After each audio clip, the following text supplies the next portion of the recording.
dans notre confinement quelque chose de vraiment pénible et de ne pas réussir à suivre la messe. On a souvent l'impression que derrière un écran, la messe nous est inaccessible, comme si on n'arrivait pas à communiquer avec le mystère qui se cache derrière cette vitre qui nous empêche de rentrer en relation avec Dieu. Alors cherchons à voir comment faire pour bien suivre la messe derrière notre écran. D'abord, retenons que la messe est un moment sacré. Il va falloir retrouver ce sacré chez nous. Alors c'est pas facile, parce que chez nous, on n'a pas l'impression que le sacré est là. Pour trouver du sacré, il va falloir consacrer quelque chose. Comment est-ce qu'on fait pour consacrer quelque chose? C'est assez simple. La consécration, c'est séparer quelque chose qu'on réserve pour Dieu. On le retire du profane, on l'offre à Dieu. La messe, c'est un lieu et un temps consacré à Dieu. Un lieu d'abord, c'est faire un espace. Retrouver peut-être le lieu de notre coin de prière, ou un autre lieu plus grand, où nous pourrons suivre plus facilement la messe. Pour ça, il va falloir dégager, retirer tout ce qui nous opposerait à Dieu, tout ce qui nous empêcherait de rentrer facilement en prière. Du coup, nous allons dégager tout ce qui pourrait nous distraire pendant la messe, autour de nous, mais aussi surtout sur nos écrans. Éteindre évidemment toutes les applications qui pourraient s'éveiller pendant la messe, et c'est peut-être aussi l'occasion de nettoyer nos écrans, nos bureaux d'ordinateur, pour retirer tout ce qui pourrait nous éloigner de Dieu. Deuxième chose, un temps consacré à Dieu. Le temps est à offrir à Dieu. C'est le temps de la messe, évidemment, le temps aussi d'une action de grâce, après la messe.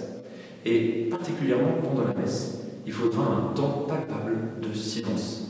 Car dans le silence, Dieu nous parle. Dieu se révèle à nous dans le silence. Le silence va être cette atmosphère du sacré qui va nous permettre de nous donner les dispositions pour prier plus facilement et entrer en communion avec Dieu. La question devient donc de savoir comment bien participer activement à la messe. La messe, qu'est-ce que c'est? C'est le sacrifice du Christ, mort sur la croix, qui se renouvelle, qui se réactualise sous nos yeux. Pour bien participer à ce sacrifice-là, il faut se rappeler que ce sacrifice est d'abord un sacrifice du cœur.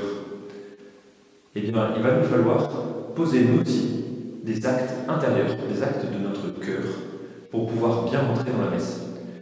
3 objets donc que nous retrouvons à l'autel et qui pourront rentrer chez nous pour nous permettre d'être le support d'actes intérieurs qui nous permettront de participer à la messe. Premier objet qui remplacera le chandelier, c'est la bougie. Allumez chez vous une bougie. C'est pour signifier votre acte de foi.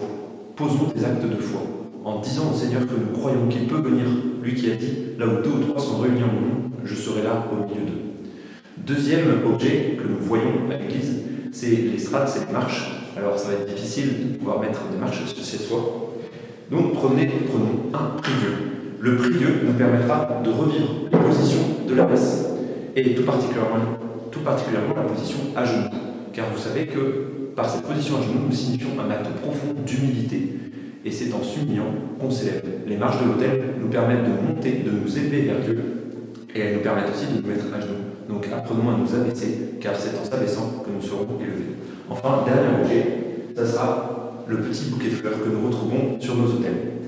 Ces fleurs-là seront aussi de notre charité. Nous devons dire au Seigneur que nous l'aimons de tout notre cœur, lui qui vient par amour pour nous, à nous de lui rendre amour pour amour et de lui dire « Seigneur, merci d'être venu ». Par ces actes-là, qui sont d'abord des actes intérieurs, nous allons pouvoir permettre au Seigneur, lui qui traverse le ciel pour venir sur la terre à chaque messe, de traverser nos écrans, de crever l'écran et de nous rejoindre, de rentrer chez nous, de prendre la place chez nous pour pouvoir installer sa paix, sa joie et sa lumière en attendant de le retrouver dans nos églises.